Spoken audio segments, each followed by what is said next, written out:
Bueno, seguramente sabéis que la temperatura del mar Mediterráneo está en 30 grados y aún falta agosto. Supongo que el meteorólogo que todos tenemos dentro ya habla de esto normalmente y sabéis por las noticias, y si no lo sabéis, nos lo inventamos. En otoño, como vengan nubes, van a caer danas, tormentas torrenciales. Pero sabéis, ante esa expectativa, pues fácilmente, y a poco que seamos prudentes, nos prepararemos para eso. Y evidentemente, si vemos caer un torrente de agua, pues nos cubriremos, nos meteremos en casa o haremos algo para que no nos dañe esa agua.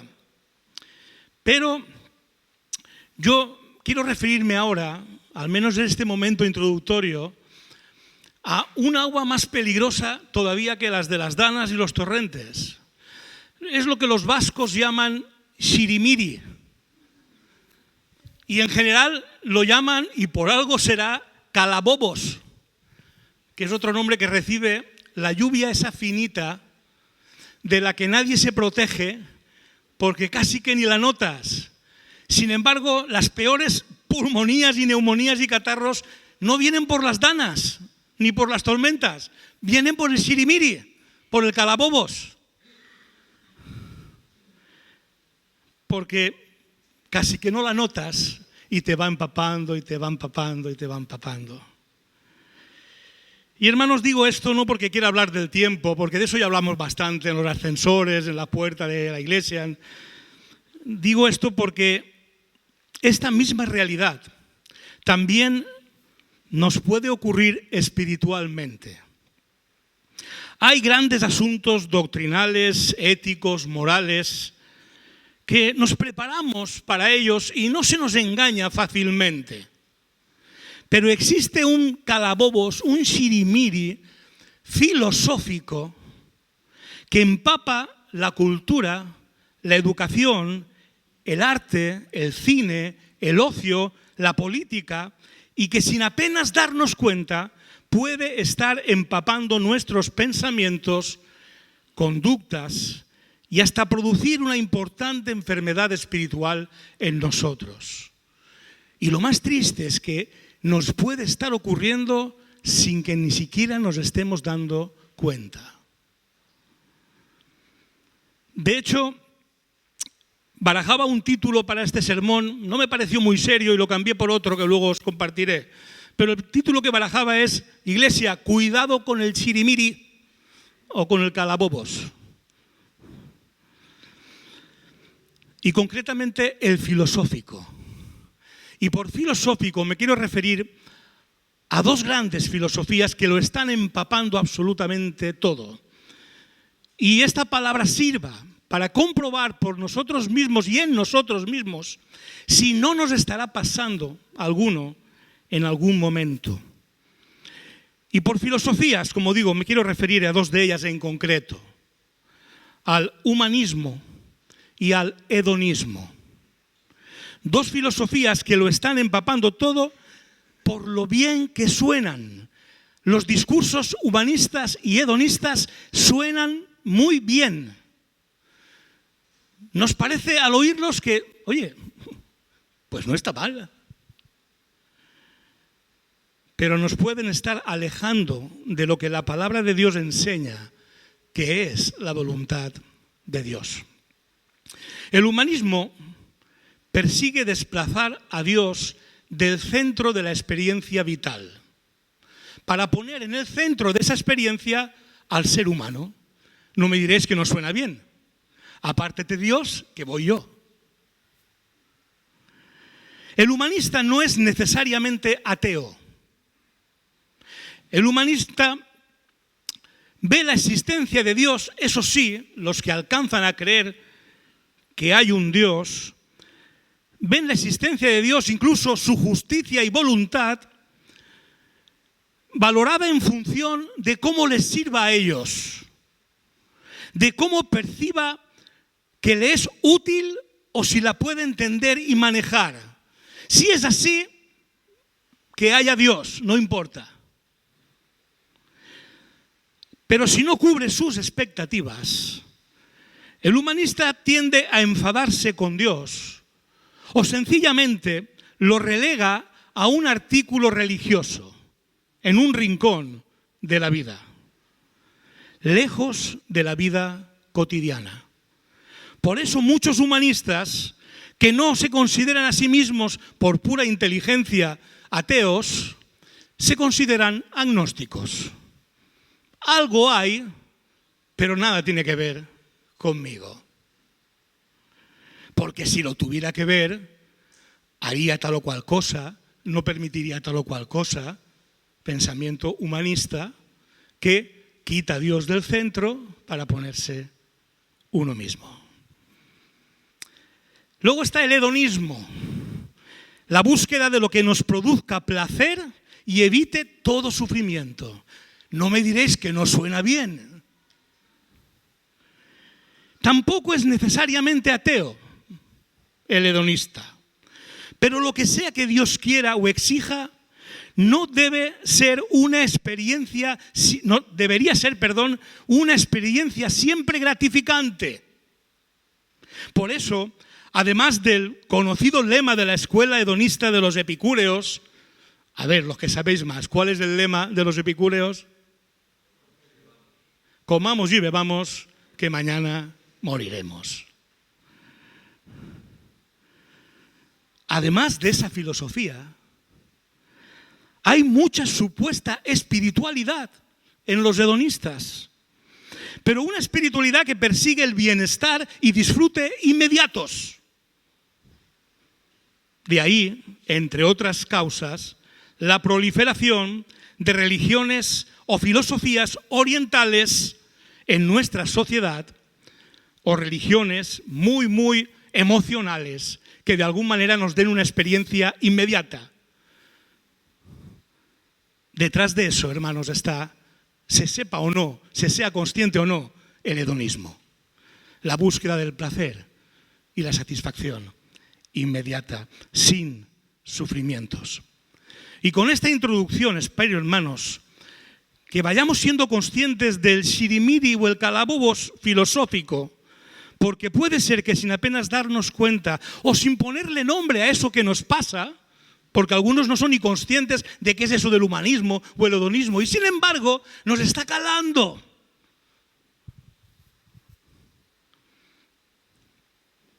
Y por eso, hermanos, quiero compartiros dos señales que deberemos observar en nosotros mismos para saber si esto nos está ocurriendo, si nos está calando el sirimiri. Solo me detendré en esta mañana en una de ellas, pero quiero nombrar dos que son muy importantes. La primera la podemos encontrar en el resumen de la ley y los profetas que Jesús hizo en Mateo 22, 37 y 38. Y que dice: amarás al Señor tu Dios con todo tu corazón y con toda tu alma y con toda tu mente. Este es el primero y grande mandamiento. Y el segundo es semejante: amarás a tu prójimo como a ti mismo. Preguntémonos, ¿dónde estamos poniendo el énfasis en nuestras creencias y sobre todo en nuestras actividades y actitudes? Lo segundo, lo de amar al prójimo, ¿es la consecuencia de estar muy bien en lo primero, lo de amar a Dios? ¿Es así? O si lo segundo funciona, lo de amar al prójimo, pues nos da igual cómo esté lo primero, aunque esté en debilidad o sea casi inexistente. Porque lo de amar al prójimo suena bien y nos apuntamos y debemos apuntarnos todos a ellos. Pero ¿qué dice el Señor Jesús? El primer y grande mandamiento es amar a Dios con todo tu ser. El segundo es semejante. Amarás a tu prójimo. Conozco a no pocos creyentes, demasiados diría yo, para los que me gustaría conocer en ese sentido, que han ido abandonando la adoración la comunión, las disciplinas espirituales, los dones al servicio mutuo en la iglesia. Pero me dicen cuando hablo con ellos que esté tranquilo, porque procuran ser buenas personas y ayudar en todo lo que pueden al prójimo. ¿Os dais cuenta el shirimiri cómo ha calado en estas vidas? Porque ahí lo único que se observa en esa respuesta es humanismo y hedonismo. La otra señal de posible empapamiento y consecuente enfermedad espiritual la podemos ver en nuestra oración. Y no me refiero solamente a cuánto oramos, porque eso tiene que ver más bien con el primer y grande mandamiento, con el amor a Dios que tengamos. Me refiero y quiero referirme hoy más bien a cómo oramos y más concretamente a qué pedimos en nuestras oraciones. Porque en definitiva, que no nos quepa duda que aquello por lo que más pedimos es aquello por lo que más interesados estamos. ¿O no, hermanos? ¿O no? Por eso, el título que sí le he dado a este mensaje es la petición más importante. Y es en esta segunda señal en la que quiero detenerme en esta mañana, porque en cuál sea la petición más importante para nosotros, derivada del Padre Nuestro que se nos ha leído y hemos juntos levantado al Señor, derivada de esa oración, la petición más importante, derivada de esa oración, encontraremos al observarla lo empapados que podemos estar de humanismo y hedonismo, de las filosofías de nuestro mundo. Alguno podría pensar, hombre Pedro, la petición más importante es subjetiva. Cada uno será una petición, la más importante. Permíteme a la luz del Padre Nuestro discrepar contigo. Nos es necesario en las peticiones del Padre Nuestro apreciar jerarquía, orden de importancia en esas peticiones. Igual que ocurre con el gran mandamiento y su semejante. Los dos hablan de amor, pero uno pone en primer y principal lugar a Dios y luego al prójimo. Así como el Padre Nuestro en sus peticiones observa un orden jerárquico que denota la importancia que deben tener nuestras peticiones en su contenido, en su forma, en su énfasis, en su necesidad expresada. Para empezar a reflexionar, por lo general, puede que nuestras oraciones tengan, con estas u otras palabras, mucho de danos el pan nuestro de cada día, nuestras necesidades materiales. Nuestras oraciones seguramente tienen mucho de esto. O tal vez tengan mucho de perdona mis ofensas. Pecamos más casi que andamos y estamos permanentemente, Señor, perdóname. O tal vez tengan mucho nuestras oraciones de no nos dejes caer en tentación. Nosotros nos asomamos al precipicio, pero Señor, no nos dejes caer en tentación. Nosotros vivimos en la cuerda floja, pero Señor, no nos dejes caer en tentación. Nuestras oraciones pueden tener también mucho de líbranos del mal. De estas sin duda tienen mucho, porque aquí entra la enfermedad, la injusticia, todo aquello que nos puede dañar a nosotros o a terceras personas por las que oramos.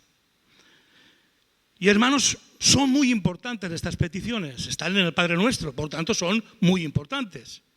Son legítimas y necesarias, pero no deberían ocupar el primer lugar y el más importante lugar en nuestras oraciones, como no lo ocupan en el Padre Nuestro. Porque la oración enseñada y practicada por Jesús no es humanista, sino que está centrada en Dios y no en nosotros. Siguiendo la misma línea argumental, Jesús, después de enseñarles el Padre Nuestro, les habla de un caso práctico de la vida cotidiana. Poco después del Padre Nuestro, vemos a Jesús diciéndoles, no, por nada estéis afanosos, no os afanéis por qué comeréis, qué beberéis, qué vestiréis, no os afanéis. ¿Qué dice el Señor Jesús? Buscad primeramente, jerarquía, el reino de Dios y su justicia, y las demás cosas os serán añadidas. Por eso afirmo que hay jerarquía en las peticiones de esta oración. Y por eso, tras la adoración a nuestro Dios de las primeras frases, Padre nuestro que estás en los cielos, santificado sea tu nombre. Tras la adoración que hay en estas palabras, lo primero que tiene que haber en nuestro corazón, la primera necesidad urgente en nuestra mente, tiene que ser: venga tu reino y hágase tu voluntad. Como en el cielo, así también en la tierra. Estas están llamadas a ser nuestro primer y máximo anhelo, y no algo residual en nuestra oración, y mucho menos la expresión de una resignación no cristiana, más bien estoica, hablando de filósofos, porque no es aquello de que, Señor, yo quiero esto y esto, pero bueno, Señor, si no puede ser, hágase tu voluntad, y ya si eso, pues nada. Eso no es lo que nos está pidiendo el Padre Nuestro. Eso es resignación estoica. Pues mira, si no puede ser lo que yo quiero, pues hágase tu voluntad, Señor. No. Hágase tu voluntad como en el cielo y en la tierra. Es una petición, es un clamor que cuando es prioritario en nuestra vida y en la vida de la Iglesia, las cosas cambian. Y tanto que cambian. Y el Señor se ocupa, sin duda alguna, de todas esas otras peticiones que Él sabe que necesitamos. No pueden ser nuestro placer, nuestras necesidades o la de terceros incluso lo primero y más importante de nuestra oración. Eso es fruto de lo empapados que estamos de las filosofías de este mundo. No nos damos cuenta seguramente, pero el humanismo, el hombre en el centro, y el hedonismo, el no sufrimiento, el placer en el centro, nos acaban desplazando de la que es la voluntad de Dios, de lo que es el orden dado por Dios, para también el amor y nuestra propia oración. Por eso Pablo, después de toda la explicación teológica del Evangelio y sus consecuencias, sigue diciendo en términos prácticos a la Iglesia, comienza diciendo prácticamente: no toméis la forma de este siglo, sino transformaos mediante la renovación de vuestro entendimiento. ¿Y con qué fin dice esto Pablo? Para que comprobéis cuál sea la buena voluntad de Dios, agradable y perfecta. ¡Qué casualidad, hombre! ¿Cuál es la más importante de las peticiones del Padre Nuestro? De una vida o mente transformada por la palabra de Dios y que no se conforma al sirimiri o el calabobos filosófico. Hágase tu voluntad. Y en primer lugar, hágase como en el cielo, no de cualquier manera, como en el cielo. Y para ver esa voluntad en el cielo, quiero tomar palabras del salmista en un tono y unas palabras poéticas, pero que son preciosas y nos dan la visión en forma poética, insisto, pero también muy profunda, de cómo se hace la voluntad de Dios en el cielo. Dice el Salmo 103, versículo 19, Jehová estableció en los cielos su trono y su reino domina sobre todos. Bendecid a Jehová, vosotros sus ángeles, poderosos en fortaleza, que ejecutáis su palabra, obedeciendo a la voz de su precepto. Bendecid a Jehová, vosotros todos sus ejércitos, ministros suyos, que hacéis su voluntad. El cielo es el lugar donde se cumple por completo la voluntad de Dios. Nadie allí protesta sus decisiones. Hay una felicidad perpetua de todos sus habitantes al cumplir con la voluntad de Dios. Démonos cuenta de que mientras más rango tienen los ángeles, más sumisos se hacen a la voluntad de Dios. El salmista describe la forma como los ángeles, siendo aún poderosos en fortaleza, ejecutan la palabra de Dios. Hay una feliz obediencia de todas estas criaturas a su Creador cuando Él los llama ministros suyos, quienes forman parte del gran ejército de Dios. Todos ellos cumplen y hacen felizmente su voluntad. Así es en el cielo y así es en el lugar al que nos dirigimos y al que anhelamos llegar. Un lugar de paz, sin llanto, sin dolor, sin enfermedad. ¿Sabéis por qué? Porque se hace la voluntad de Dios. La buena, agradable y perfecta voluntad de Dios. Qué distinto es aquí, ¿verdad? En la tierra. Y hermanos, así nos va. Por eso, si algo debería orar, clamar, una iglesia, un creyente a Dios, fundamentalmente es que eso que pasa en el cielo también pase aquí, en la tierra. Por eso nuestra más importante petición a Dios ha de ser: hágase tu voluntad como se hace en el cielo, también aquí, Señor, en la tierra. Porque mientras que en el cielo es el maravilloso, precioso y deseable imperio de la voluntad de Dios, para nosotros los creyentes, la voluntad de Dios en la tierra está llamada a ser nuestro mayor reto, nuestro mayor desafío, hermanos. Clamando diariamente a Dios: hágase tu voluntad. Y con toda coherencia con esta petición, amando, buscando, conociendo y obedeciendo en íntima relación con Dios, su voluntad revelada en las Escrituras y encarnada en la persona de Jesucristo. Porque así es como Jesús hizo la voluntad de Dios en la tierra, tal como se hacía en el cielo, con la doctrina que viene de Dios y no de sus propias ideas, y mucho menos de su propio contexto cultural. Tal como podemos observar en las palabras dichas por él mismo en Juan 7:16. Mi doctrina no es mía, sino de aquel que me envió. El que quiera hacer la voluntad de Dios conocerá si la doctrina es de Dios o si yo hablo por mi propia cuenta. Y así será también en nosotros aquí en la tierra, si hay conocimiento de lo revelado por Dios y mansa obediencia a su voluntad. Jesús no nos pediría que orásemos por algo que no puede ser, hermanos. Si Él quiere que oremos para que la voluntad de Dios sea hecha en la tierra como se hace en el cielo, es porque es posible. Él lo hizo. Y aunque sabe que nos costará mucho, incluso que no siempre lo conseguiremos, Él desea que también nosotros pongamos toda nuestra intención, todo nuestro ser a orar y trabajar por la obediencia a la voluntad revelada por Dios en las Escrituras. Porque aunque no nos va la salvación en conseguirlo, la salvación siempre será por pura gracia de Dios y ningún mérito nuestro. Sí nos va el gozo de la salvación y aún la salvación de otros muchos que por nuestro deseo de la voluntad de Dios sobre la tierra podrán o no ser salvos en algún momento. Y desde luego nos va el poder de nuestro testimonio. No es igual testificar de manera casual, casi sin querer, de lo que somos, a testificar como consecuencia de que anhelamos la voluntad de Dios en esta tierra. No se testifica ni del mismo modo ni con el mismo poder, hermanos. Por eso es tan importante que hágase tu voluntad sea central en la oración del pueblo de Dios. Del mismo modo que fue central en la vida de Jesucristo. Se supone que somos sus seguidores, así que habremos de andar como Él anduvo, hermanos. La voluntad del Padre era el mayor deleite de Jesús, era el todo en la vida de Jesús. No hubo nada en el Hijo que no fuera impulsado por la voluntad del Padre. Sus propias palabras así lo confirman en Juan 5. No puedo yo hacer nada por mí mismo, porque no busco mi voluntad, sino la voluntad del que me envió, la del Padre. Porque yo hago siempre lo que le agrada al Padre.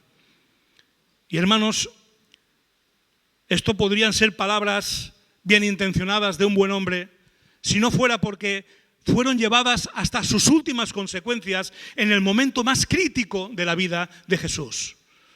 En Mateo 26:42 encontramos a Jesús en plena agonía en Getsemaní. Padre mío, si no puede pasar de mí esta copa sin que yo la beba, hágase tu voluntad. Todos sabemos que esa fue la oración más difícil de Jesucristo. Ver a Cristo en esta batalla en el huerto de Getsemaní, ante semejante sacrificio de amor por nuestros pecados, debería conmovernos e impulsarnos a seguir sus pasos, su mismo amor por la voluntad de Dios.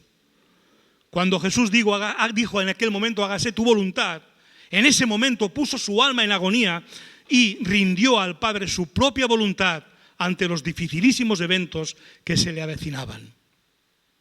Pero sobre todo, cuando Él oró de esta forma, se enfrentó a la cobardía que suponía traicionar la voluntad de Dios. Y se enfrentó a la tentación de huir de la voluntad de Dios. Y se quedó más solo que la una, hermanos. Los 10 huyeron, uno le traicionaba y otro le seguía de lejos. Pero él, en ese hágase tu voluntad, le estaba entregando al Padre la tentación siquiera mínima de salir corriendo de aquel lugar. Y con esa petición consiguió vencer esas posibles tentaciones que pudieron llegar a su mente en un momento tan crítico como ese. Si alguien supo lo que es hacer la voluntad del Padre, es Cristo. Por eso tiene toda la autoridad para enseñarnos que oremos pidiéndola y que hagamos lo mismo que Él hizo con ella. ¿Y por qué entonces esta petición ha de estar en el centro de nuestra oración, de nuestros deseos, hermanos?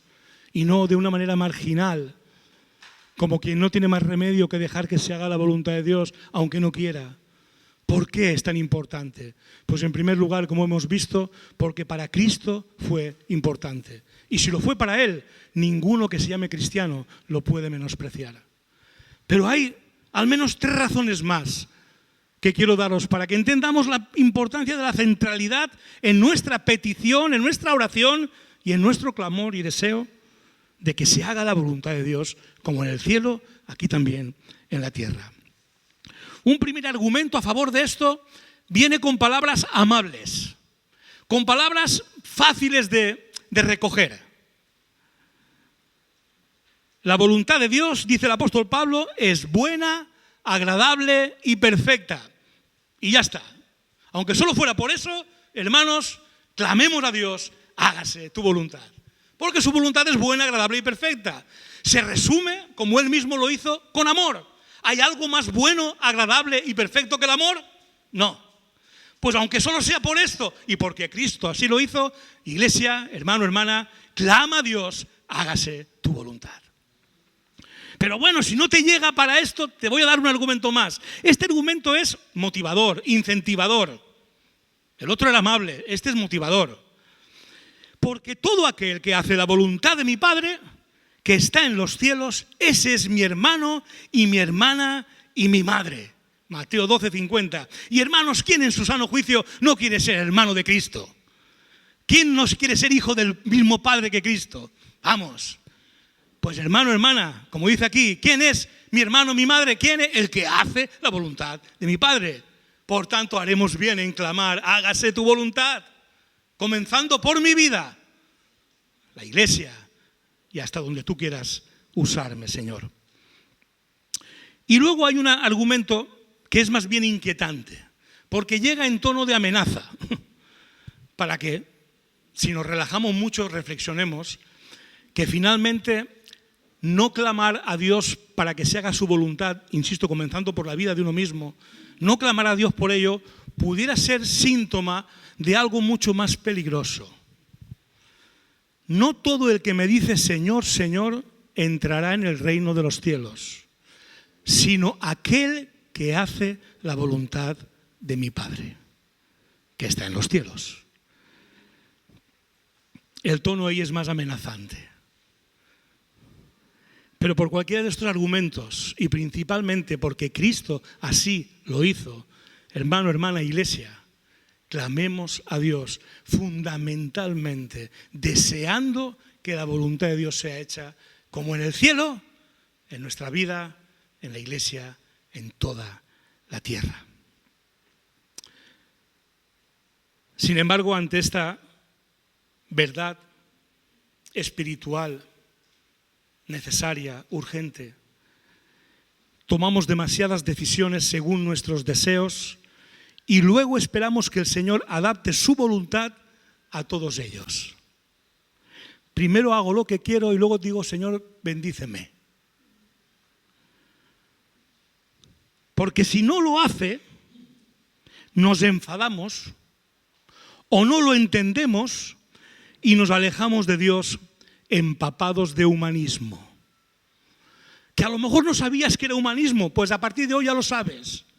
Cuando te pasa eso de que tú quieres hacer lo que tú quieras y luego que Dios lo bendiga y te enfadas cuando no lo bendice, cuando te pasa eso, humanismo. Has quitado a Dios del centro de tu vida, te has puesto tú y le estás pidiendo que te bendiga. Cuidado, porque es un calabobos. Y me hace gracia ese nombre por lo de bobos al final. Sí.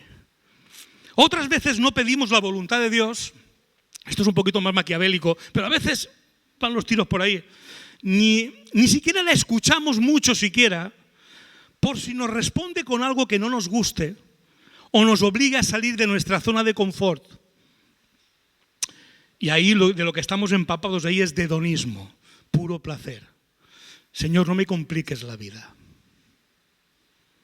Por eso, pero eso sí, las demás peticiones del Padre Nuestro no tenemos ningún problema en pedirlas.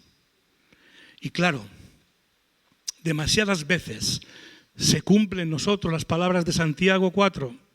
Pedimos y no recibimos porque pedimos mal, por puro hedonismo u humanismo, para gastar en nuestros deleites. Y sin embargo, hágase tu voluntad.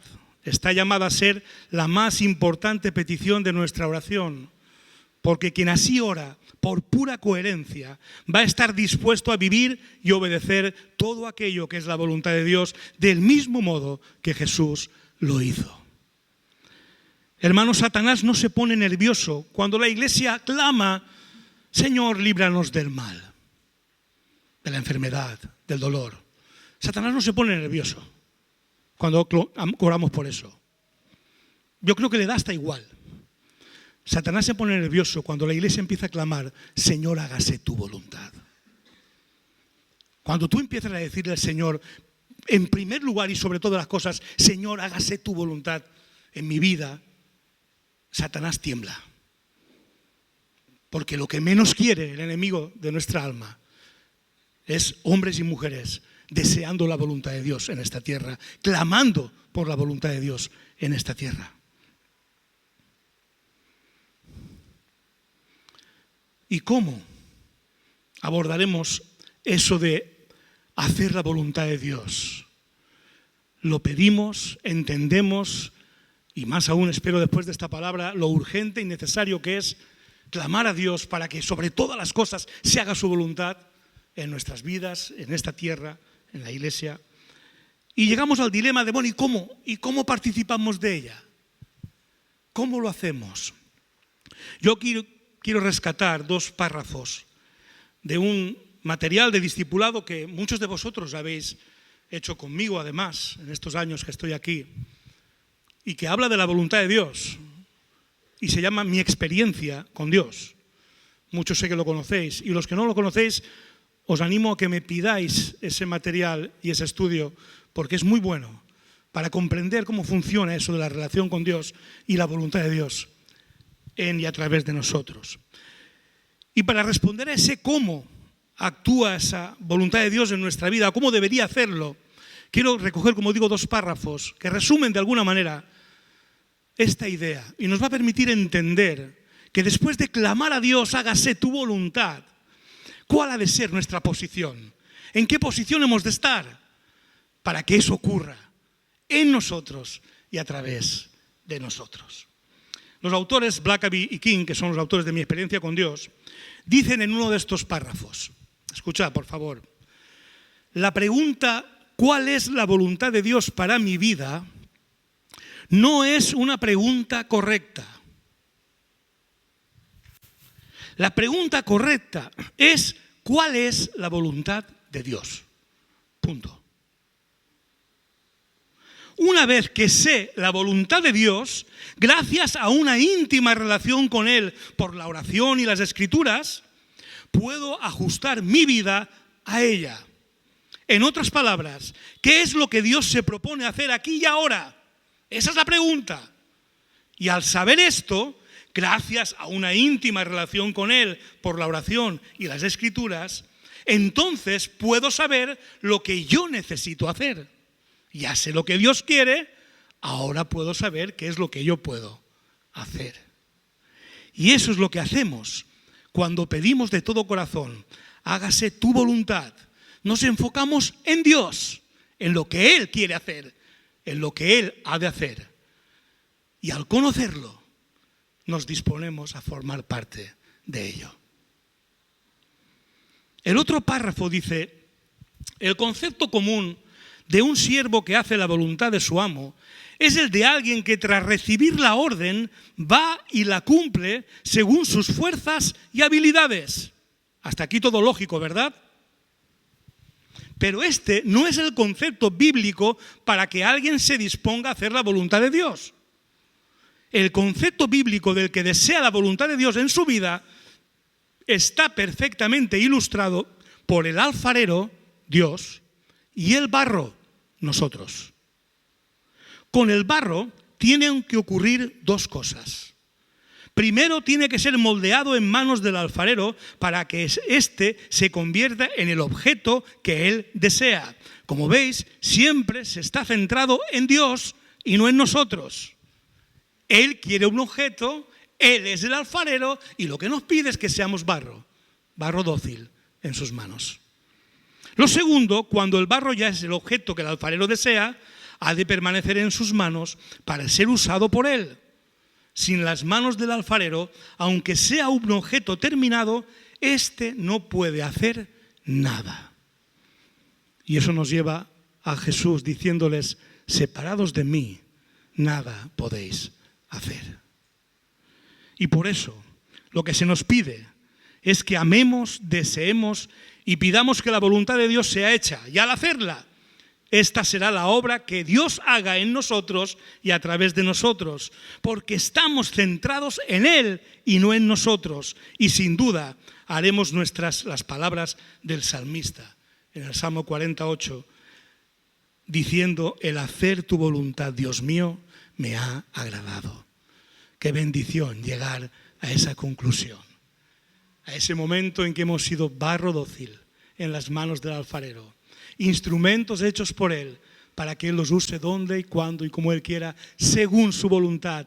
¿Dónde empezó esa obra? En un corazón que oró a Dios diciéndole, Padre nuestro, hágase tu voluntad. Ahí empieza el alfarero a moldear y a trabajar. Pero si no hay una iglesia, un creyente que ore así, el alfarero está preparado para formar su obra y hacer su obra en ti y en mí, y nunca nos encuentra preparados, porque estamos pidiendo otras cosas importantes, pero no las primeras, no las que deberían ser jerárquicas en nuestra manera de relacionarnos y de orar a Dios. Así que, hermanos, no pretendamos que sea la voluntad de Dios la que tenga que adaptarse a este tiempo, sino seamos conscientes y críticos con las corrientes filosóficas del tiempo que nos ha tocado vivir. Estas corrientes están presentes en todo lo que nos rodea como un sirimiri o calabobos del que si no nos somos conscientes de su presencia, acabaremos empapados en toda o en parte de nuestra manera de pensar, de orar y de vivir lejos de la perfecta voluntad de Dios.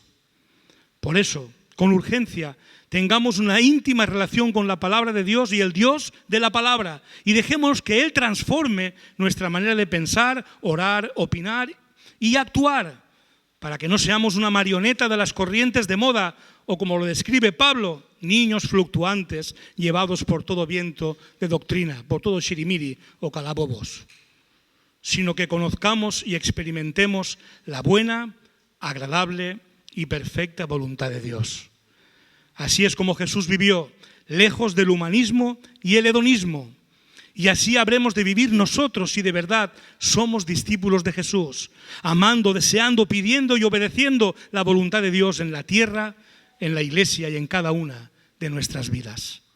Con la seguridad de que al centrarnos prioritariamente en esto, el Señor añadirá todas las demás cosas que Él sabe que necesitamos. El pan nuestro de cada día, el perdón, no meternos en tentación y librarnos del mal. ¿Y sabéis por qué? Porque suyo es el reino, suyo es el poder y suya es la gloria, para siempre. Amén. Y Padre nuestro, gracias. Gracias porque por tu Hijo Jesús nos enseñaste a clamar a ti. Y pusiste orden en nuestras peticiones para que nuestro corazón no se desviara detrás de aquellas cosas secundarias. Perdónanos en primer lugar por las veces que este sirimiri nos cala, Señor, y nos ponemos en el centro de la ecuación. Perdónanos, Señor. Y aún así, gracias, porque no solo nos perdonas, sino que tienes una paciencia increíble con nosotros, Señor. Y te doy gracias porque este mensaje es una prueba más de tu amor y de tu paciencia, al volvernos a querer reconducir, a querer centrar en ti y no en nosotros. Gracias, Padre, porque así nos enseñas a orar. Gracias, Padre, porque así nos enseñas a amar. Y, Padre, todo aquello que nos desvíe de ti en el centro de nuestra vida, apártalo de nosotros, Señor. Cámbialo, transfórmalo, para que nuestras vidas puedan mostrar al mundo no nuestro poder, sino el tuyo. No nuestra gloria, sino la tuya, Señor. Por eso, Padre nuestro, hágase tu voluntad, como en el cielo, en esta iglesia, en cada una de nuestras vidas y sobre toda esta tierra, Padre. En el nombre de Jesús oramos. Amén y amén. Somos una iglesia que vive para amar a Dios y para amar al prójimo. Por eso estamos a tu disposición. Si tienes dudas acerca de la fe, acerca de Jesucristo, acerca de Dios, acerca de la vida misma, o si estás pasando en este momento por una situación difícil y quieres que nosotros pidamos en oración por ti, no dudes en ponerte en contacto con nosotros a través de nuestra página web www.lapazelche.com. En nuestra página web encontrarás también todos nuestros sermones, todas nuestras predicaciones disponibles para verlas en cualquier momento y desde cualquier dispositivo, ya sea una tablet, un televisor, un ordenador o un teléfono móvil. Tendrás también todas nuestras actividades, toda la agenda semanal de nuestra iglesia desde nuestra página web. Así que recuerda www.lapazelche.com.